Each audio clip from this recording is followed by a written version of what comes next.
Okay, we're back.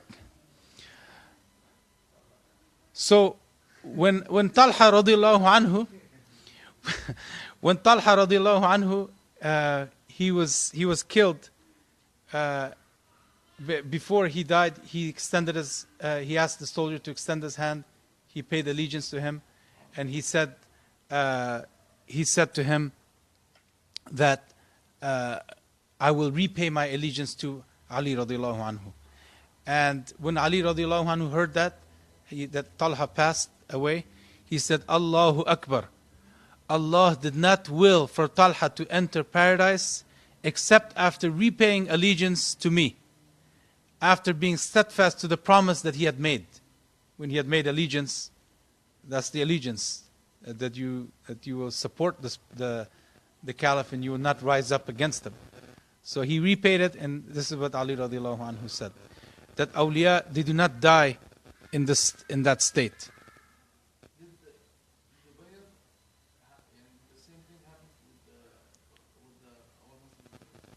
No, Zubayr, we just mentioned it. He just walked out of the battlefield and he was killed. But he repented. And he didn't want to fight. He didn't want to fight in the first place. And neither did Talha. But they were standing in the wrong side of the army. In going there, give them strength. And that was not permissible. As for Lady Aisha radiyallahu anha, she repented from what she did as well. She cried afterwards out of her regret and remorse, to the point that the tears affected her cheeks. It was present. It appeared where the tears ran down on her cheeks because she cried so much. So no one is entitled to dispraise Talha, Zubayr, and Lady Aisha radiyallahu anhum. They repented, and the Prophet ﷺ said what means the one who repents from a sin, it's wiped away clean as if he never did it. So after the two groups met and the fighting started, very quickly Ali radiyallahu anhu defeated them in half a day. So the army of Muawiyah started to run away. And when this occurred, Ali radiyallahu anhu ordered his soldiers, don't you dare follow any one of them. They're not fighting against non-Muslims, they're fighting against Muslims. He ordered them, don't you dare to follow any of them. And if you found anyone injured, don't you dare to kill him. And basically he started to gather what they had left, their belongings, and he ordered all the belongings to be returned to them. Their weapons to be given back to them because they are the owners of it. Radiyallahu anhu. So many of the things that he did, you could tell the religious judgments, how strong he was. Even at those times, he was following the religious laws to the point. Radiyallahu anhu. He didn't take revenge from them, and he ordered for the Muslims to be washed. We're talking about the people who died from his enemies. Order them to be washed, to be buried, shrouded, and to be prayed for, because they were Muslims. He ordered the brother, Muhammad ibn Abu Bakr, the brother of Lady Aisha, radiyallahu anha, which was in his army, to take Lady Aisha with honor and respect back to Al-Madinah, safely. Her brother, Lady Aisha's brother, radiyallahu anha. When all of this took place, Lady Aisha, radiyallahu anha, she was riding a camel. And she was riding a camel, and the camel had something on it, so you couldn't see her. And she would be given her statements and her orders from within that. They wouldn't see Lady Aisha radiyallahu anha, the wife of the Prophet alaihi salatu wasalam. She was not visible. And she was telling them not to fight. And they didn't listen to her. And because she was riding that camel, This battle is called the Battle of the Camel, Al-Jamal. And this incident took place at the year 36 after Hijrah. Our master Ali radiyallaahu anhu stayed in the city of Basra for 15 days, and he put as governor Abdullah ibn Abbas radiyallaahu anhu. Then he went to Kufa and took it as his capital. And from there, he would manage the affairs of Muslims. So he took Kufa as the capital, because this is where the Muslims were. A lot of companions, we're talking about thousands of companions were there. The areas previously, they had Arabs there in Iraq. When I said before that the Persians ruled in this area, that means they were not all Persians. There were a lot of Arabs living in this area. But the ruling people, the ruling class was the Persians. But this area was now under the Muslim rule.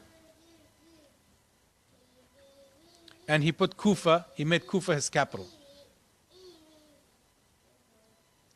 After this battle, Muawiyah started to send soldiers to make sudden attacks in several areas were under the Muslim control, under the rule of Ali radiyallahu anhu. In the meantime, Ali radiyallahu anhu was preparing. So this battle was lost by Muawiyah. So they ran away. He let them run away.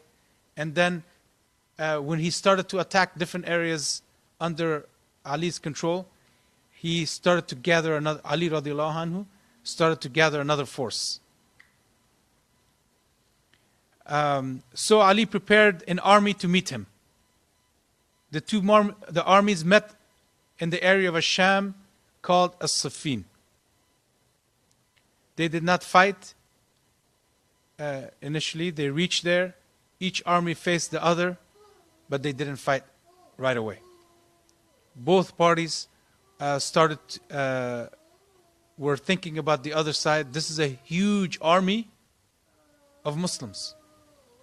So they were not quick to fight. And they would send people to each other to talk. So he would encourage, Ali radiallahu anhu, would send people encouraging them to obey the Caliph, as Allah mentioned in Al-Quran. So if they're claiming that they want to follow the rules of Islam, well, Ali radiallahu anhu is sending people, mentioning that Allah ordered you to obey the Caliph, and He's the Caliph. You need to obey Him. You want to follow the rules of Islam, then follow what Allah said in Al-Quran. Obey the Caliph. And don't gather an army against him. He would encourage him to obey the Caliph, but Ali radiallahu anhu knew that this is not the real intent, to find the killers of Uthman. This is not the real intent. The intent is to gain power, to be the Caliph. And he could not leave this matter. This is not something light. If the Caliph was anyone could gather armies and do whatever they want, then he would be rendered powerless. And the rule of law for Muslims to implement the Islamic laws would not be implemented. So it was not something to take lightly. He knew that he couldn't be negligent in this case. Someone would take control of a part of a country and say, I don't want to obey the Caliph, etc. It's not a light matter. He knew that if he was negligent about this, then a big harm would occur as a result. This is why also he was keen about solving this issue. So one man came to Ali radiallahu anhu before the fighting, and he said to him, why don't you leave Muawiyah in his position and later on remove him from it? But Ali radiallahu anhu knew that this is not what Muawiyah wanted.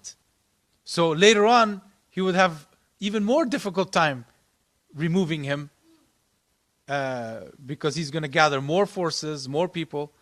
So, and he knew that he wanted to be the ruler. And And he would not accept anything less. And he was not befitting that position.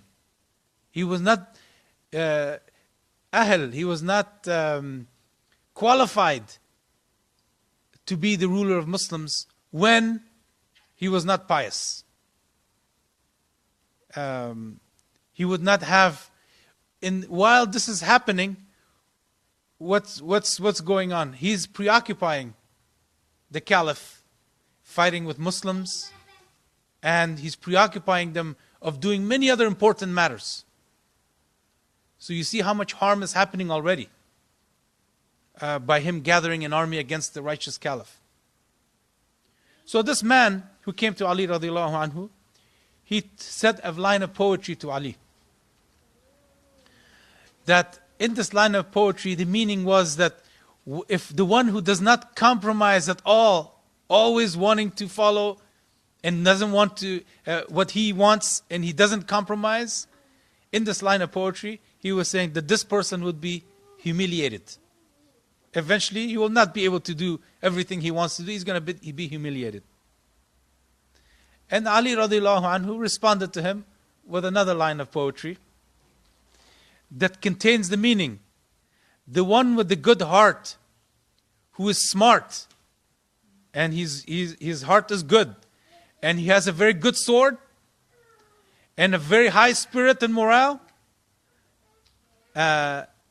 then this person will not be humiliated. Basically, he was telling him that I have decided, and he's not going to go turn back and leave him to do whatever he wants. Yes, I have this, but I have a problem with, I need to install something on this. It's not showing it.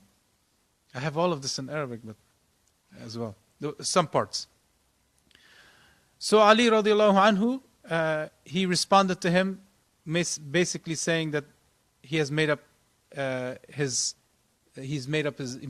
mind, and this is the decision, and what the other side, the opposing side, is doing is not correct.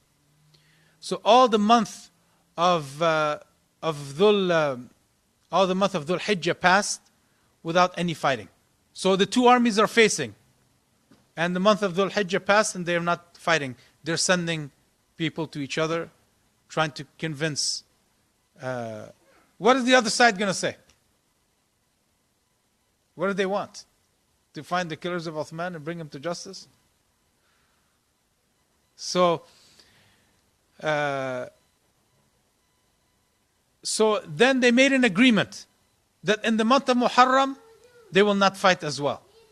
So the month of Dhul Hijjah passed, and then that's the 12th month, right? Then the first month is the month of Muharram. The month of Muharram, they're not going to fight either. Ali radiallahu anhu gave them plenty of opportunities. Because what's going to happen? Muslims will be killed. For sure Muslims will be killed. Both sides are Muslims. He didn't want that. But also, he needs to uphold what Allah commanded him. So, they made an agreement not to fight in the month of Muharram, and Muawiyah did not change his position. He was with his army, and Ali radiallahu anhu was with his army and the opposing sides, and he wouldn't change his position. Ali radiallahu anhu told his army, finally he said, until, not the whole army, just a part, still giving them a chance. The next day he did the same, another part. And he kept doing that for 7 days, not making all his army to fight, giving them an opportunity to stop fighting and accept. And they wouldn't accept. So after the 7th day, he ordered all his army to fight. And the fighting continued until the 9th day. After the sunset, the fighting continued. Ali radiallahu anhu noticed that his army started to gain the upper hand. So he started to reinforce the areas where his army was making progress. The army of Muawiyah started to retreat until they reached the tent of Muawiyah. And you know, this is when it gets scary, for people, especially when you're not fighting on the right side. So they got close to his tent, and Muawiyah had an assistant, and he came to talk to him. He said, I will tell you to do something. Order all this was after the last day, the next day, they kept retreating, and the next day, there would be a fighting again. So he said, why don't you do this? They noticed they were losing. Why don't you put the mushaf, the copies of the Quran, the book of Al-Quran, on the top of their spears? So they would carry the Quran on top of their spears, and say, we want to follow the mushaf. Whatever the mushaf orders, we want to follow it. Well, if that's the case, they would have followed in more than a month and a half or 2 months that they've been facing each other. Ali radiyallaahu anhu is ordering to follow the orders and the commandments of Allah in Al-Quran, and they were not listening. And now that the battle was being close to lost, they said, put the mushafs on the top of your spears and say, we want to follow the Quran. After almost 9 days of battle. He said, when you do that, then the soldiers of Ali don't want to fight anymore. They're going to be affected. Because they're going to say, look, this is mushaf. They want to follow the Quran. He wanted to do that with them. And this is what happened. Some people got affected. They said, all these people are want is what's in the Quran. They're trying to say, we want what's in the Quran. Ali radiyallahu anhu told them, this is a trick. But because some people got affected, they were afraid to fight because they're saying this. And if he continued, then the people would, those people that were affected, they might say, well, look, they're saying that they want what's in the Quran, and Ali's not allowing them. So Ali radiyallahu anhu thought about it, and he decided to stop. Because some short-sighted people might say that you didn't want to apply what is in the Quran. And all they want is to apply the Quran. So he weighed the situation, the issue, and decided to stop. They said, let's have a meeting. One from one side of Muawiyah and one from the side of Ali.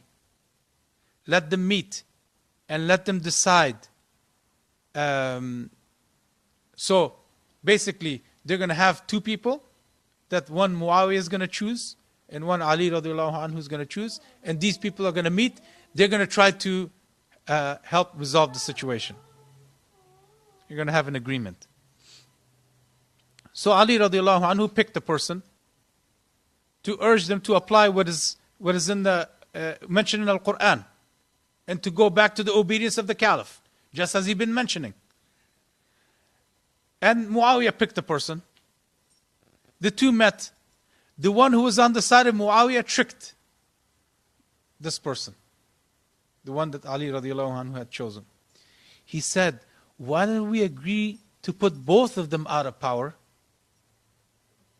and then me and you will decide. Basically, we'll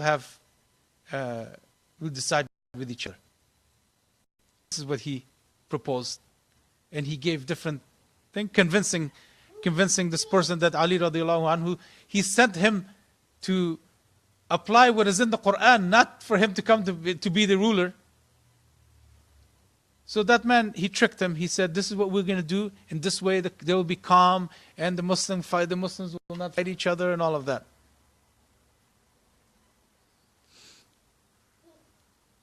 So they agreed. Ali radiallahu anhu had not authorized him to do that. So he said, when he came out of the agreement, he said, oh people, we agreed to put both of them out of power. And you, the Muslims, will pick whomever you want as the Caliph. Excuse me, did I say they will be the... No, they said the people will pick a Caliph. This is what they agreed upon. And this is what the representative of Ali radiyallaahu anhu, he said. Well, when he said that, the representative of Muawiyah, he didn't say that. He said, no, I choose that Muawiyah be the ruler, and we choose that Ali be removed. Now, this caused more problems for Ali radiyallahu anhu and for the Muslims. So, some started to say, oh, Ali, we told you that this was a trick. Why did you send? Others said, well, you agreed to it. Now this is what they came up with. And then another group said something else, causing more disagreement. So when this happened, disagreements happened. Others said something else. And Ali radiallahu anhu, he noticed, so he stopped fighting. He took his army back to Kufa to fix the harm that occurred once again. So Muawiyah also went back to Ali, went back as well to the area of Asham. And Ali started to explain the things to his people. He started to explain to them, you cannot just come, everybody removes the Caliph and put him as they wish. So explained that the Caliph needs to be obeyed.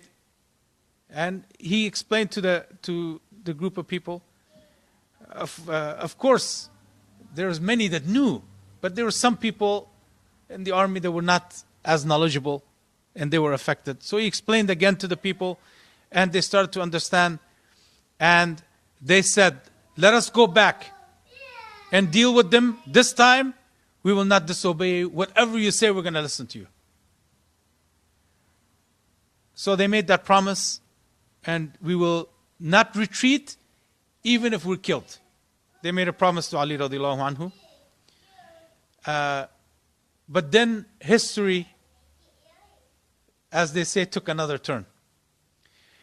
And there's another group of people that Ali radiallahu anhu knew that they were starting to have some wrong beliefs that popped up and started to appear. These people, Ali radiallahu anhu was busy, so he could not deal with them because he was busy with this. So, and what they were saying is very dangerous, this group of people. So they were not dangerous yet in terms of actual physical harm. They were just spreading this belief. But, so let me tell you what happened. They started to say that this group of people started to say, and they're called al-Khawaarij. And the Prophet ﷺ had told him that you will fight a group of people called al-Khawaarij. So Ali radiallahu anhu knew that he was going to fight this group of people. The Prophet had told him already. So this group of people called al-Khawaarij they started to say, well, Ali chose a person to go and meet with him and to give, he allowed another person to give judgments. He did not, they said, he did not go back to Al-Quran. They said, as a result, Ali became a kafir. And so did Muawiyah, he also became a kafir. And so did Uthman, radiyallaahu anhu. And they started to make bad combination of belief. They had many different issues, not just this issue, other issues. And they started to whisper and spread their belief to the people of weak understanding. Until they reached to a point of 12,000 fighters. So we're not talking about 12,000 people. We're talking about 12,000 fighters. So the son of one of the companions passed by this group of people. He was with his wife, and his wife was pregnant. So he passed by them, and they stopped him. They said, mention to us a hadith that you heard from your father. Because he was the son of a companion who had met the Prophet ﷺ. He said, mention a hadith that you heard from your father. that he heard from the Prophet ﷺ. So he did. But they didn't like it because it didn't conform to their beliefs. And they killed this man, and they killed his pregnant wife, and they even killed the womb in her, the child in her womb. When the news reached Ali radiyallaahu anhu, remember that he had taken his promise. His army said, "We will obey you," and they wanted to go back to face Muawiyah again, but he didn't, because this now they were harming and killing Muslims, even to kill woman and child, and they were reached 12,000 fighters, so he had to deal with them. So now he took his army towards these people in Iraq. This is what they started. These people still exist nowadays, Khawaarij. Very little in different areas of Muslim countries. There's still some people who believe as they did. Prior to that, Ali radiyallahu anhu had heard about these people. But because they were not harming the people, he did not direct his forces towards them. He wanted to finish the issue of Muawiyah first. But when they started to kill Muslims, he changed his plans. He went to them with a force. Before the fighting started, he told Abdullah ibn Abbas radiyallahu anhu to go to them. And you know Abdullah ibn Abbas, how knowledgeable he is, radiyallahu anhu. So he started to give them advice, talk to them, giving them proofs. It's okay. Let them be. Giving them proofs and showing them why they were wrong in their beliefs. And out of these 12,000 people, 8,000 of them repented. 8,000 people repented, and they left that area and left that army. But 4,000 were stubborn, and they remained. So Abbas radiallahu anhu went to Ali, said to him that these 4,000, they're stubborn. They said these 4,000 are stubborn, they're not going to understand. So Ali radiallahu anhu told his army, he said before the battle, said what means, I swear by Allah that there will not be 10 among us that will be killed, and there will not be 10 among them that will be alive. That is, less than 10 amongst us will be killed after this battle, and less than 10 amongst them will remain alive. And when the battle took place, it happened as Ali radiallahu anhu had said.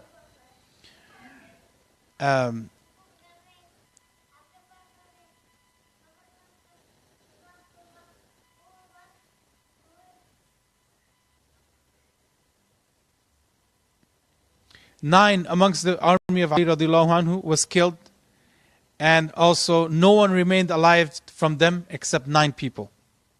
After the battle, Ali radiallahu anhu ordered them to search for a man that has a certain criteria. So after the battle took place, the dead bodies that were there, Ali radiallahu anhu told them, look for a man that has this specific criteria amongst the dead. So they did. He said, on his hand, he has a small breast on the palm of his hand. So they searched, and they did not find anyone among the killed. They came back to him and said, we couldn't find him. So Ali radiallahu anhu ordered them to go back and search again, and you will find him. So they did. He said, I swear by Allah that I did not lie and I was not lied to. Indicating that he had heard this from the Prophet ﷺ. He's saying, I am truthful, and the one that told me is truthful. ﷺ. Because the Prophet ﷺ had told him about that. Then they went searched again, and there was a person underneath some other dead bodies. When they took him out, they saw in his hand that with that sign that Ali radiyallahu anhu said, and they told that to him. And he said, Allahu Akbar. He told them that the Prophet ﷺ had told him that.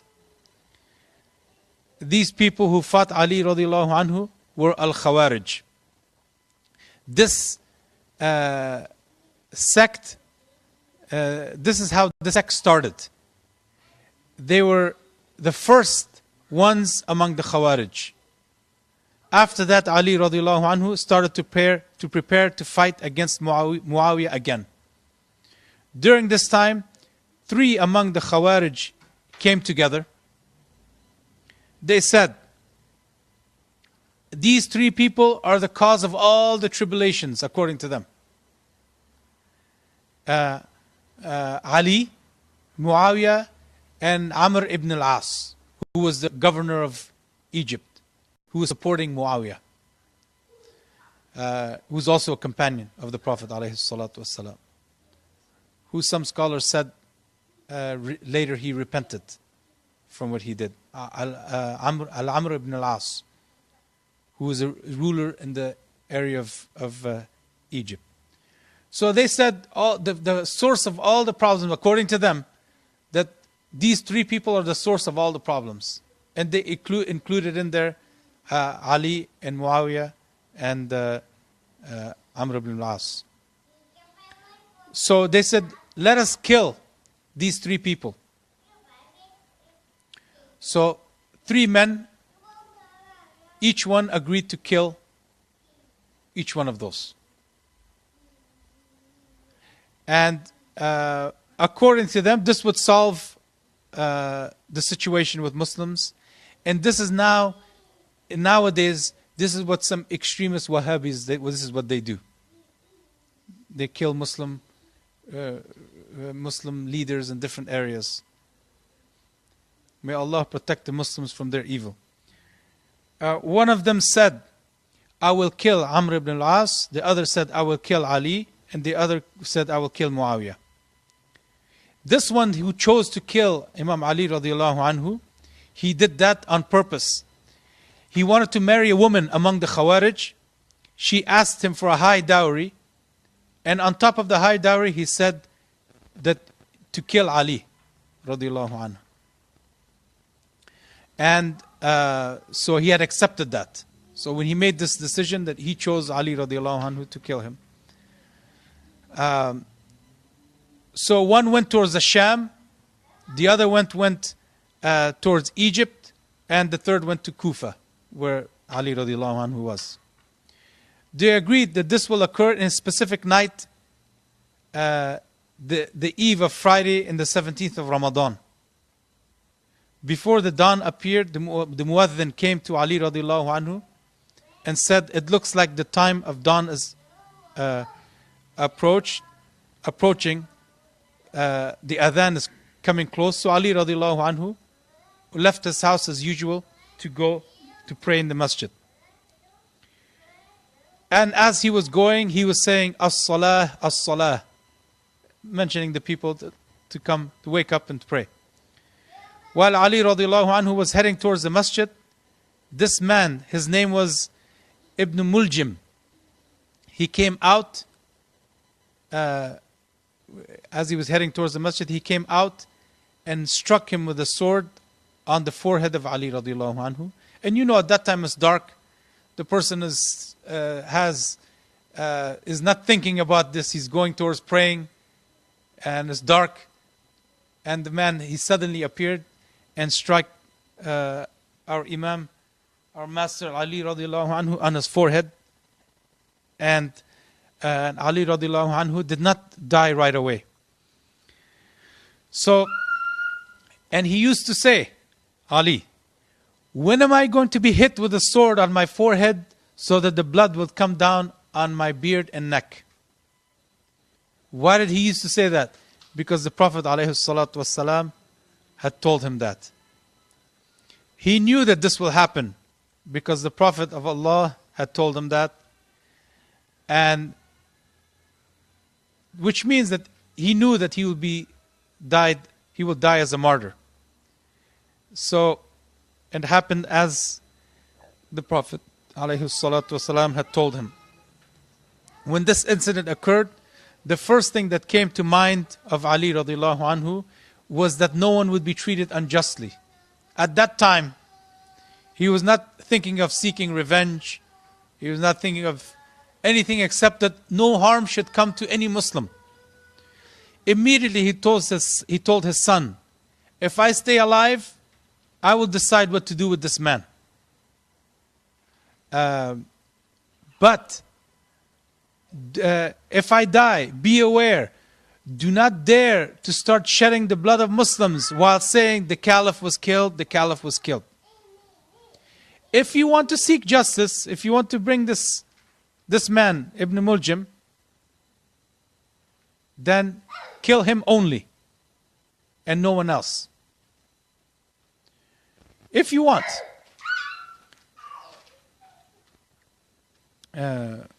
If you want to seek justice, then do that. This man, because why? This man was not by himself. He had a group of conspirators. He had some help. He had some support. When he went to Kufa, he stayed with people who knew what he was planning to do. Others, they were all Khawaarij. And Ali radiyallaahu anhu said, don't you dare go kill other people who supported him. If you want to do, then just him.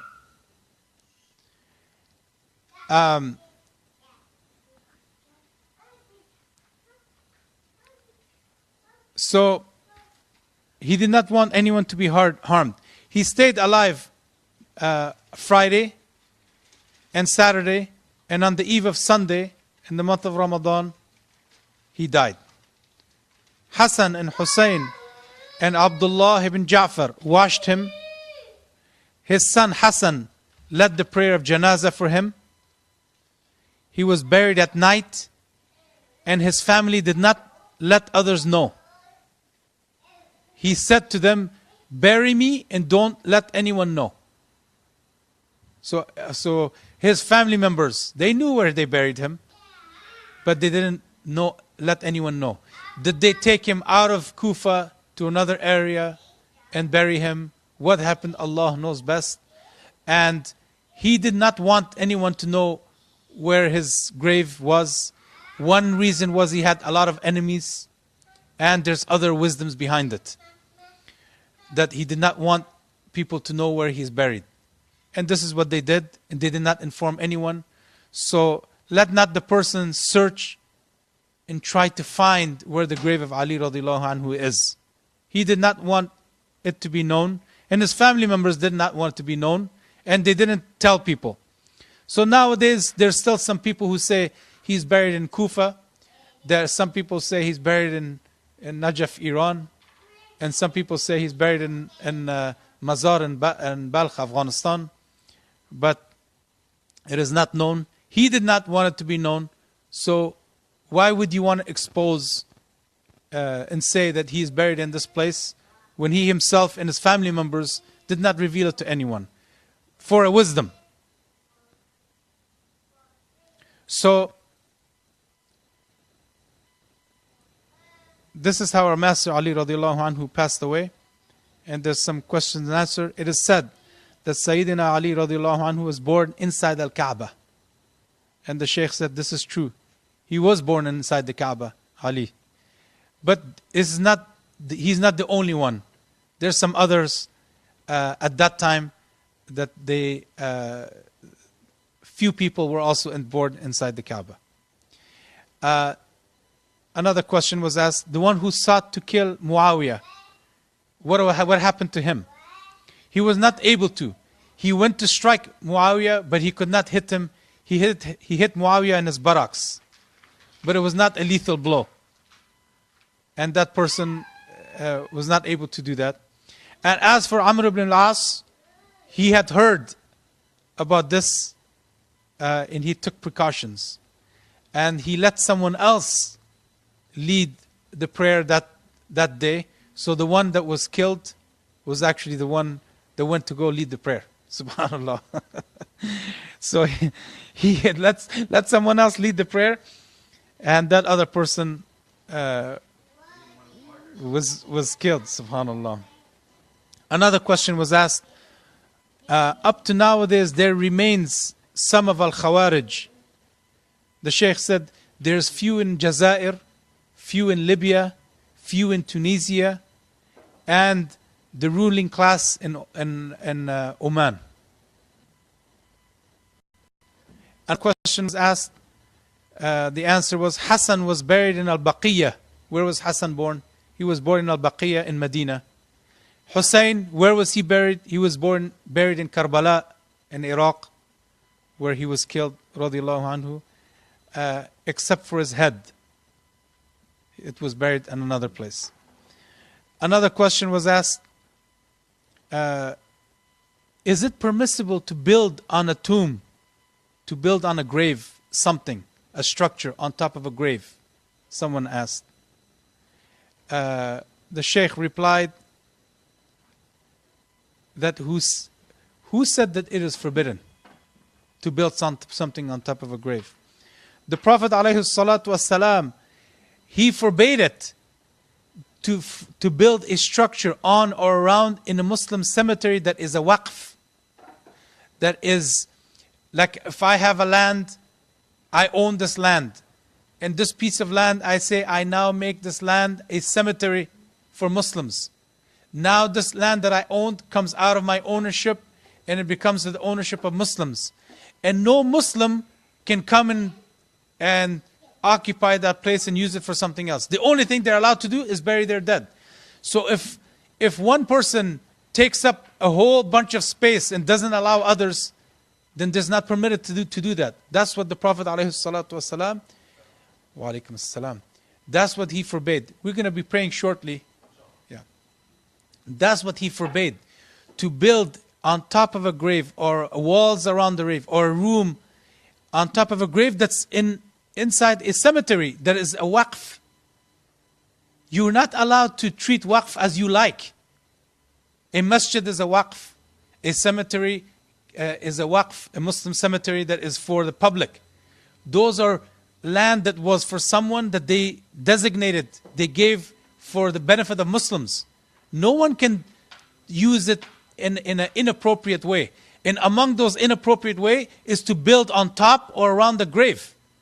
Why would it be forbidden for somebody, I have land and I have a backyard. If one of my family members died, I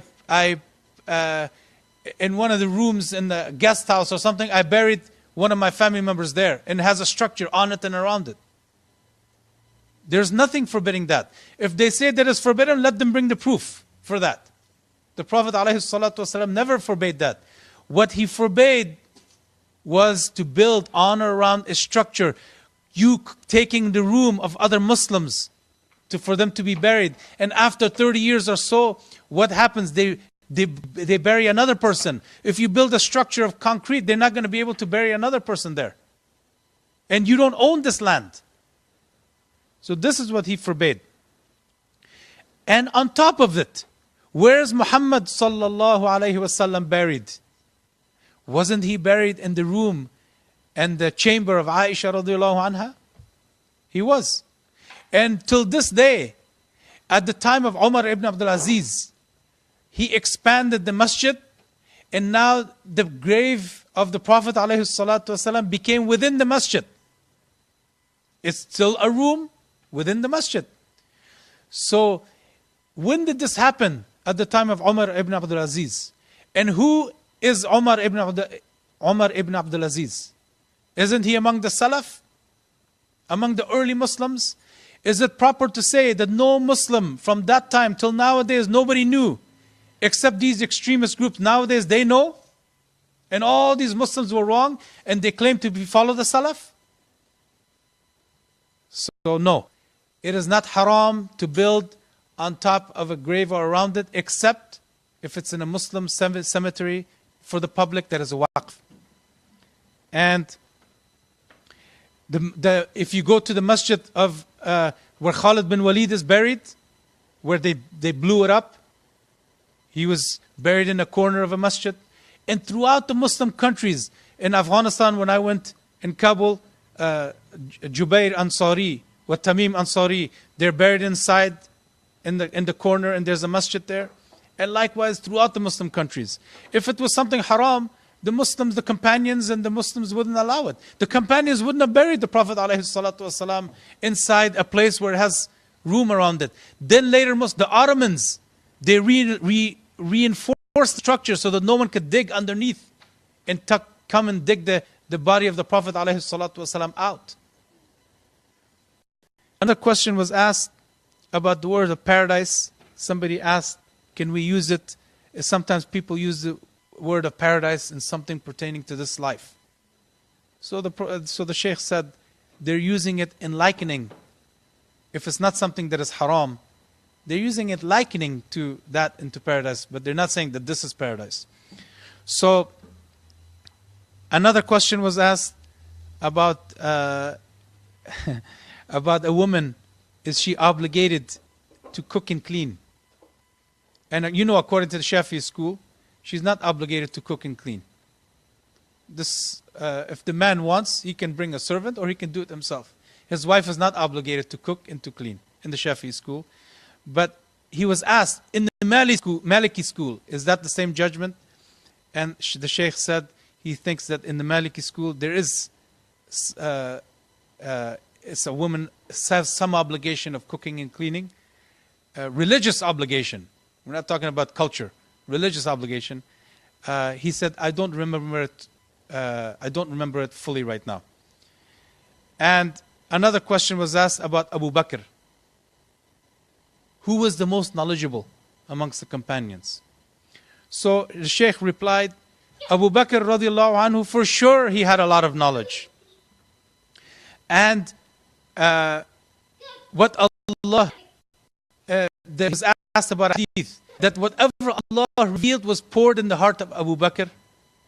This is not a sahih hadith. The Shaykh said this is not sahih hadith, but we know that he's very knowledgeable. And about the Ali radiyallaahu anhu, that the hadith, that he is the most knowledgeable in pertaining to judgments, this is sahih. This is what the Prophet ﷺ said. And if somebody tells you, well, such and such an imam and scholar said that bringing some proof to you, and you know there's a hadith which is sahih about that, the Shaykh said, Imam Shafi'i said, as-salat al-wusta. Imam Shafi'i, the great imam, the one we follow, he said salat al-wusta is the subh prayer. The hadith about salat al-wusta did not reach him. So he said, if you think about it, you have dhuhr and asr and maghrib and isha. He said salat al-wusta is the subh prayer.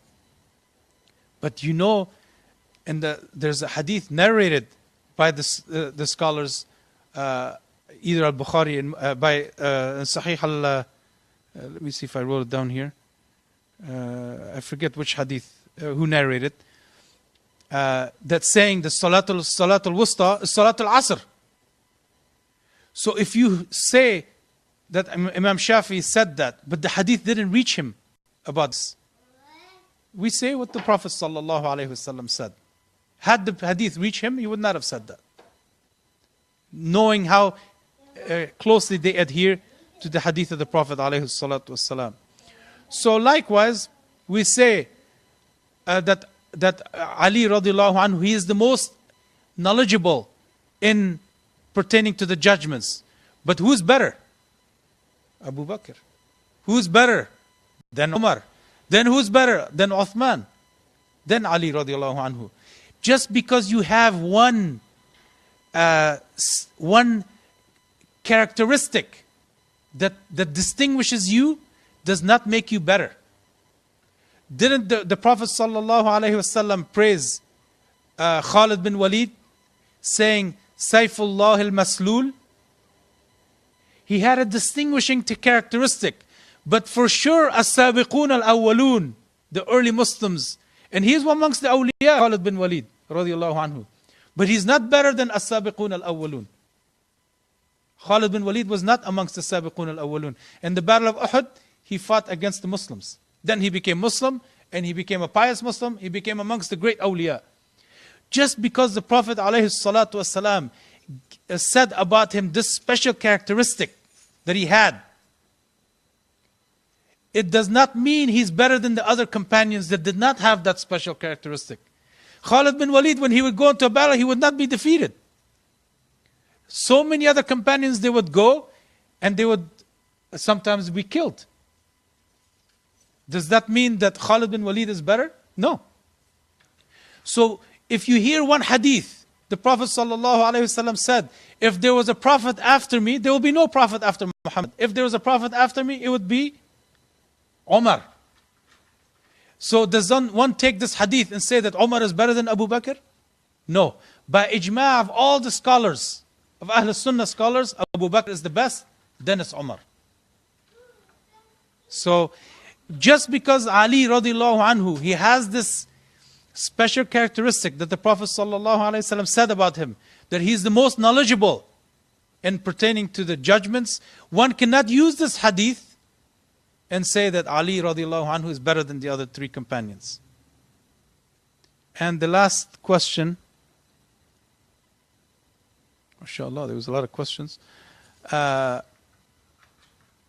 We mentioned that about the grave,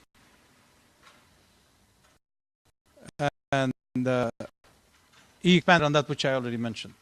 Alhamdulillahi Rabbil Alameen, wa sallallahu ala Sayyidina Muhammad Tahameen, la ilaha illallah, Allahumma salli ala Sayyidina Muhammad wa ala alihi wa sahbihi wa sallim.